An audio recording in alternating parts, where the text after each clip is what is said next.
E agora, você acompanha pela Rádio Rio de Janeiro o programa Estudo das Obras de André Luiz. Vamos refletir sobre o livro Nosso Lar.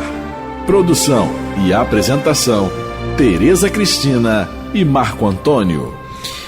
Caros ouvintes, com muita alegria que retornamos aqui a fim de continuarmos a estudar e a conversar, sobre a obra Nosso Lar, ditada pelo Espírito André Luiz na psicografia de Francisco Cândido Xavier.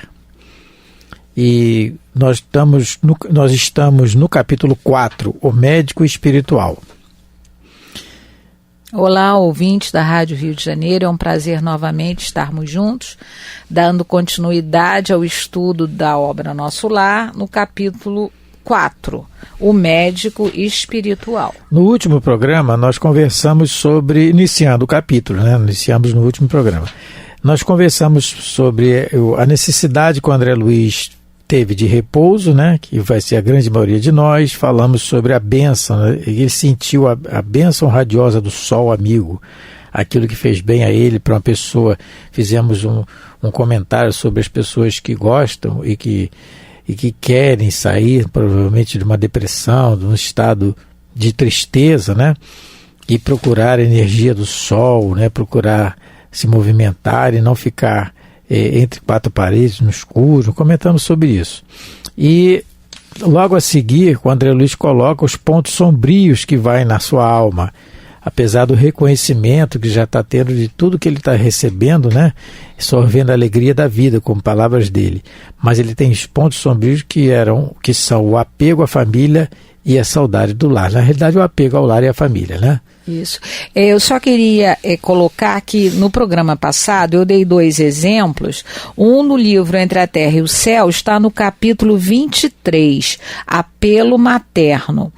E o outro do livro Libertação, o capítulo é Em Aprendizado. Então, quem quiser olhar sobre o exemplo dessas duas mulheres que não conseguiram se desapegar dos familiares quando desencarnaram, podem procurar nos 2 livros que tem esse exemplo. Muito bom para a gente ler, para a gente ver o que um apego excessivo faz, já prejudica dentro da encarnação, durante a encarnação, e prejudica também bastante depois da desencarnação. Então, continuando a leitura, nós estamos no 2º parágrafo. E ele começa assim: quis levantar-me, gozar o espetáculo da natureza cheia de brisas e de luz, mas não o consegui, e concluí que sem a cooperação magnética do enfermeiro, tornava-se-me impossível deixar o leito. Então, ele começa esse parágrafo com o verbo querer. Eu quis. E tudo depende disso, Joana de Ângeles tem uma frase muito bonita, entre outras, é claro. Nunca diga não consigo, diga não quero. Que nós façamos esse exercício diariamente, toda vez que temos que fazer alguma coisa. Claro que para o bem, Estou dizendo para o bem. Que é mais difícil, que normalmente a gente faz para o mal. Para o bem nosso, mas para o mal geral.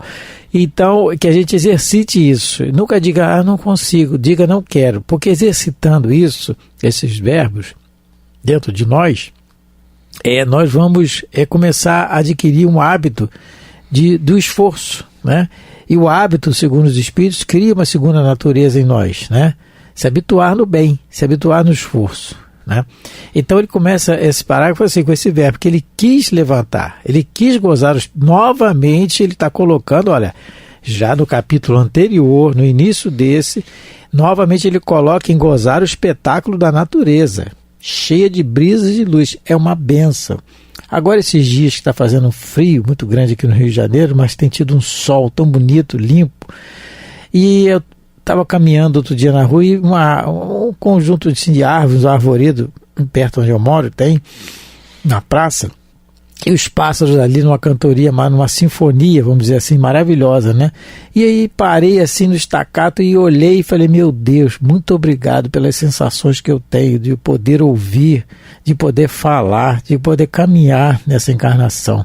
Merecimento não tem, isso é a misericórdia de Deus, com certeza. Um espírito endividado, com dívidas até o infinito, muito egoísmo, muito orgulho, tem esse privilégio de poder ter esses sentidos, observar a natureza, a prova da existência de Deus e a beleza da sua criação.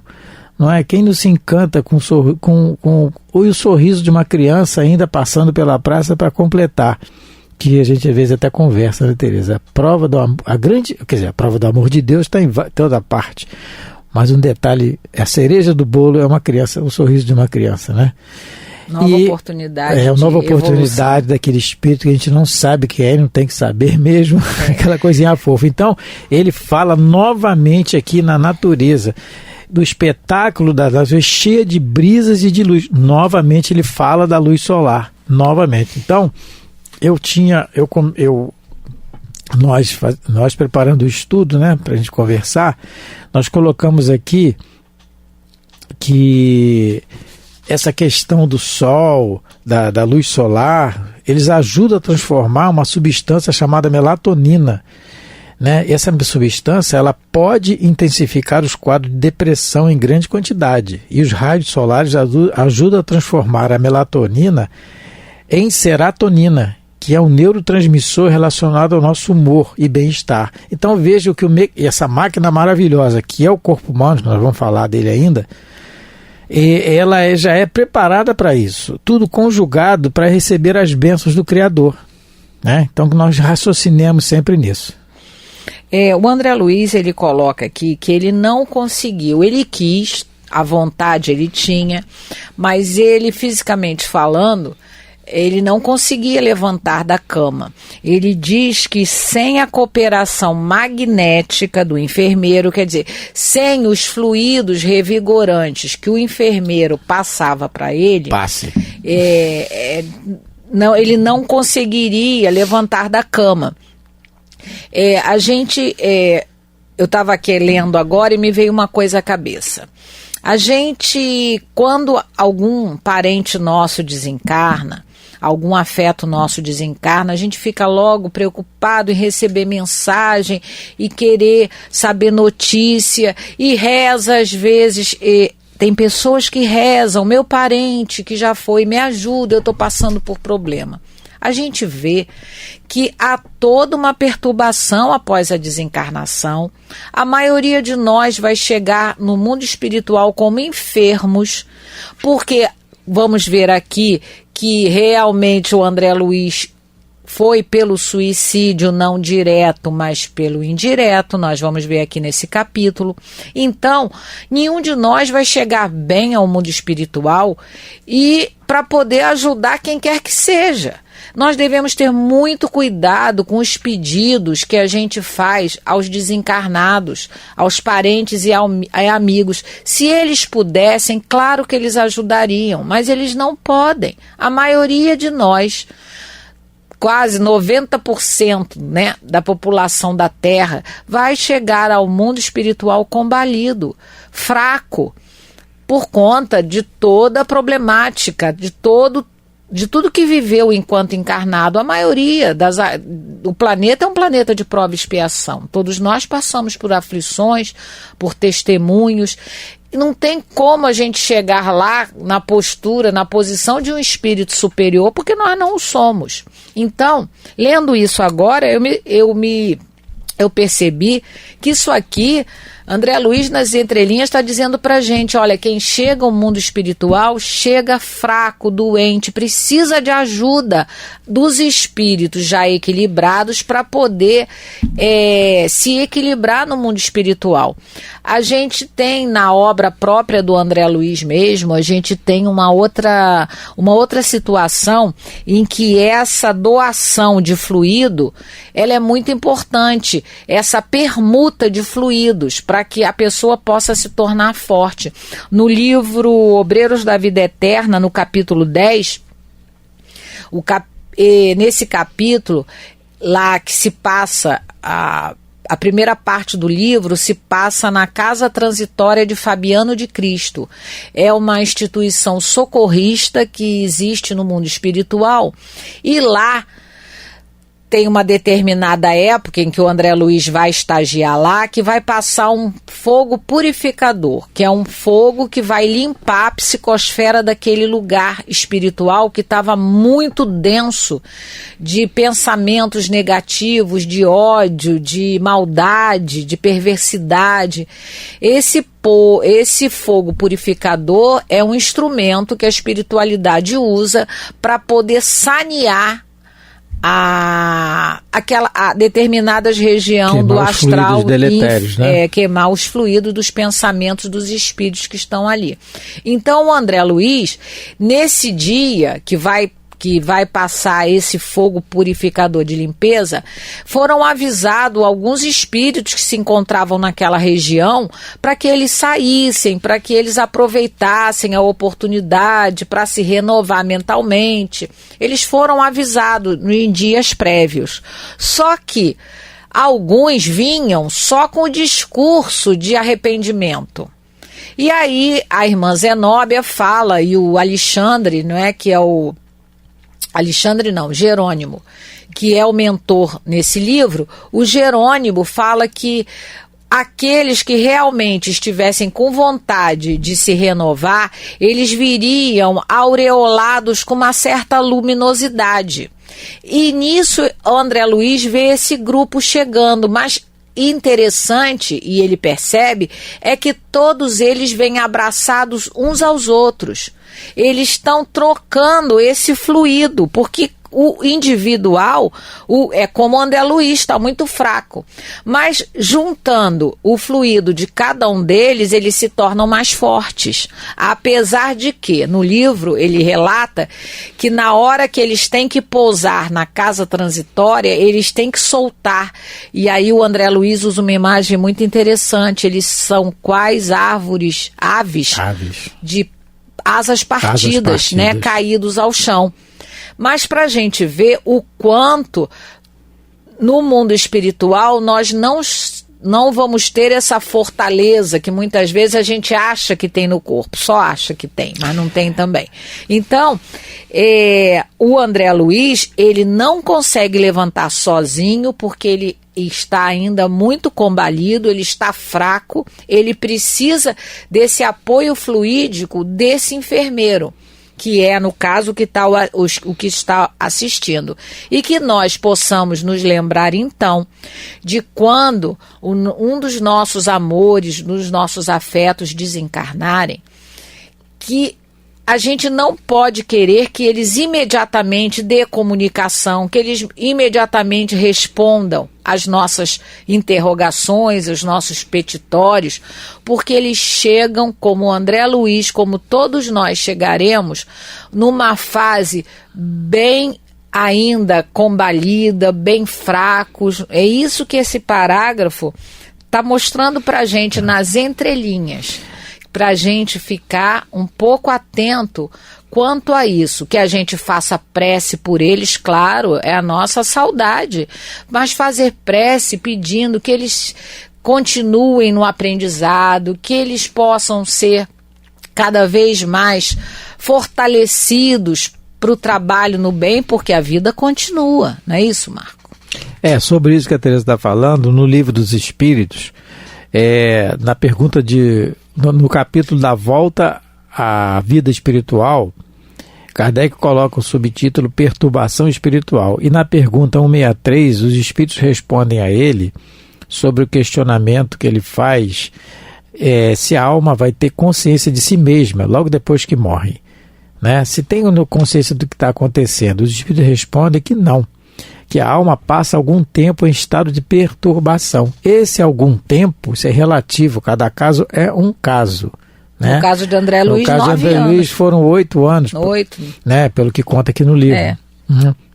Então, perturbação espiritual. O que consta, André Luiz não foi nenhum assassino, não foi nenhum perseguidor de ninguém, não foi, né? Fez algumas coisinhas lá que nós vamos ver depois, ele morreu de sífilis, né? Ninguém pega sífilis bebendo água, a gente sabe disso, né? Só ver lá onde é que pega sífilis. Então, mas assim, foi 8 anos de umbral. E aí, nesse capítulo, conforme a Teresa falou, ele faz um comentário na pergunta 165. Um comentário de Kardec, ele fala assim: que por ocasião da morte tudo é confuso, né? Falou de uma maneira geral. De algum tempo precisa a alma para entrar no conhecimento de si mesma, né? E lá no meio lá na metade do texto ele fala assim, que aqueles que desde quando ainda viviam na terra se identificaram com o estado futuro que os aguardava, são os que em menos longa ela é, porque esses compreendem imediatamente a posição que se encontram. Só que aí você quer dizer que ser espírita vai ter vantagem? Vai. Saber onde é que a gente está. Eu estou no umbral. Porque na pergunta 65 ele diz assim: o conhecimento do espiritismo exerce alguma influência sobre a duração mais ou menos longa da perturbação? Porque dá a impressão, não, eu sou espírita, sei de tudo, estou bem. Não adianta querer me botar em umbral, que eu sei onde eu estou, saio de lá. Não é assim. Os espíritos respondem a Kardec: influência muito grande, por isso que o espírito já antecipadamente compreendia essa situação. Então, se fôssemos um de nós, no caso do André Luiz, saberíamos a nossa situação real. Se chamassem a gente de suicida, a gente é isso mesmo, deve ter feito isso mesmo, né? Teríamos que concordar, como nós colocamos em estudos anteriores, que os espíritos inferiores, eles são inferiores, mas eles sabem realmente o que está acontecendo, o que aconteceu. Mas a resposta continua, o mais importante vem agora. Mas a prática do bem e a consciência pura são o que maior influência exercem. Então, entre ser espírita e fazer o que, por exemplo, eu faço, e não ser espírita, ser o ateu e ser o homem de bem, né? Se eu procurar ser um homem de bem no esforço do dia a dia, é melhor ser um homem de bem no esforço do dia a dia, dizendo que é ateu, porque é o que vai valer. Então, essa perturbação espiritual, toda isso aí que a Teresa comentou, toda essa confusão que a gente faz conosco mesmo nessa situação, depois de desencarnar, ela tem o pano de fundo, é a causa principal, a questão moral. A questão moral, não é? Nós vamos ver muito bem isso depois. Então, o André Luiz, o importante que nós sempre relatamos aqui é o esforço que ele está fazendo. Ele não esmoreceu. Ele lutou, até no umbral a gente via como ele lutava contra as acusações. Isso é não esmorecer. Até que ele reconheceu, né, o grande calcanhar de Aquiles dele ali, no caso dele, que era reconhecer a paternidade divina. Né, reconhecer que tinha alguém superior a ele. Porque o egoísmo, o orgulho, vamos dizer assim, dele era muito grande. Não é? Então, continuando aqui. Teresa, quer comentar alguma coisa? Não. Então, continuando, no terceiro parágrafo do capítulo 4. Não voltar a mim das surpresas consecutivas, quando se abriu a porta e vi entrar Clarencio acompanhado por simpático desconhecido. Então, lembramos que ele está naquele quarto de hospital, né? Plano de saúde top, né? Aquele quarto, né? O melhor dos Dora, ele estava lá instalado. Abriu a porta e entrou o Clarencio, aquele que resgatou ele lá do umbral. Cumprimentaram-me, atenciosos, desejando-me paz. Meu benfeitor da véspera indagou do meu estado geral. Acorreu o enfermeiro prestando informações. Então ele perguntou ao enfermeiro como é que estava o paciente. O enfermeiro informou a ele.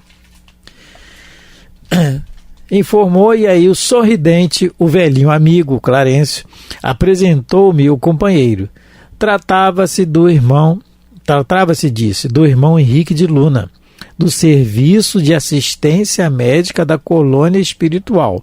Então a colônia tem um serviço de assistência médica, claro, porque recebe espíritos doentes, combalidos, como nós aqui. Só que nós estamos no corpo somático, e lá o corpo é outro. O corpo é um corpo com todas, nós vamos ver isso aqui, com todos os sintomas, com tudo aquilo que nós sentimos aqui, nós vamos continuar sentindo, por causa do nosso apego, por causa da nossa condição mental, né? Então lá tem o serviço de assistência médica da colônia. E só para lembrar, Marco, tem serviço de assistência religiosa também. Vai ter, e sim, não só para espíritas. Tem atendimento religioso para todas as religiões, porque a colônia Nosso Lar, ela não é uma colônia espírita, ela é uma colônia onde pessoas que desejam o bem, pensam no bem e querem realmente modificar o próprio comportamento e que têm que reencarnar, lá habitam. Então, além dessa assistência médica, porque às vezes algumas pessoas acham que nosso lar só tem espírita desencarnado. Não é assim. Outros livros de André Luiz nós vamos ver que algumas pessoas, no livro E a Vida Continua, a Evelina Serpa, que era uma católica enquanto encarnada, ela era católica, ela vai conversar com um religioso padre, porque muitos, não é, a colônia é uma colônia de transição, e essas colônias, só lembrando, as colônias existem para que os possam não se chocar com o mundo espiritual. É muito parecido com a Terra. Aliás, a Terra é uma cópia da colônia, dessas colônias superiores. Então, é para que a gente possa se aclimatar ao novo ambiente, a uma nova dimensão. Tudo muito parecido com o que acontece aqui na Terra. Porque Deus é misericórdia. Deus é Pai. Então, além do serviço de assistência médica, lá também tem o serviço de assistência à religião, porque outras pessoas precisam conversar com o padre, com pastores, para elas se sentirem bem. No livro Obreiros, quando você citou no último programa, se eu não me engano, no livro do Fogo Purificador, que é no livro Obreiros da Vida Eterna, também do André Luiz, da série André Luiz, tem o personagem do livro, um dos personagens é um espírito que está trajado com indumentária de padre, é o Padre Hipólito. Isso mesmo. Padre Hipólito, se eu não me engano. Por quê? Porque há espíritos com a necessidade ainda de se abrirem mais, porque foram católicos. E aí, vendo alguém com a vestimenta, com a indumentária de padre, ele se sente melhor. Depois, dependendo da condição do espírito, nós vamos ver isso. Tudo que a gente está falando, gente, não é achismo nosso não, tá? É o que está nos livros. Dependendo da condição do espírito, ele vai evoluir o raciocínio. Ele pode evoluir o raciocínio dele e ver que realmente não tem necessidade de uma indumentária, de um uniforme, né? Sim. De um título. Não há necessidade. O melhor título que se deve dar é de irmão. Exatamente. Não precisa ser presidente de casa espírita, pastor, nem padre. Jesus não colocou nenhum uniforme em nenhum dos seus discípulos, não. Apenas disse que vós sereis reconhecidos por muito se amarem, né? Estamos nesse aprendizado. Estamos no aprendizado aí de aturar por enquanto, até amar vai ficar mais. Vamos chegar lá, vamos chegar, com certeza. A fatalidade nossa é o bem. A fatalidade nossa, como diz a Joana de Ângeles, é o bem. No livro Vida Feliz, aquele livrinho que todo mundo gosta, que é de bolso. Bom, então continuando aqui... Quarto parágrafo, né? E ele continua. Trajado de branco, traços fisionômicos irradiando enorme simpatia, Henrique auscultou-me demoradamente, sorriu e explicou. Olha, antes de continuar, auscultou-me, o termo auscultar é você botar um aparelhinho que tem e auscultar. Ué, o André Luiz não morreu? Meu Deus, quer auscultar o quê? Mas aí começa a história a ficar legal, começa a ficar bom aqui, porque ele desencarnou, ele saiu do corpo somático. Mas na condição espiritual dele e nossa, com certeza, os sentidos vão ser os mesmos. O corpo espiritual, que Kardec chama de perispírito, porque é na periferia, está entre a alma, vamos dizer assim, o nosso corpo somático, ele leva as mesmas impressões do nosso corpo físico. Os pulmões, o coração, os órgãos todos estão funcionando no corpo espiritual. Mas aí é cenas para o próximo capítulo. Muito obrigada, ouvintes, pela atenção, pela paciência, que possamos aproveitar esses minutos em que estudamos para meditar um pouco no nosso próprio comportamento, porque todos nós devemos fazer isso. Um abraço a todos, fiquem com Deus. Jesus continue nos abençoando. A Rádio Rio de Janeiro apresentou o programa Estudo das Obras de André Luiz. Produção e apresentação, Tereza Cristina e Marco Antônio.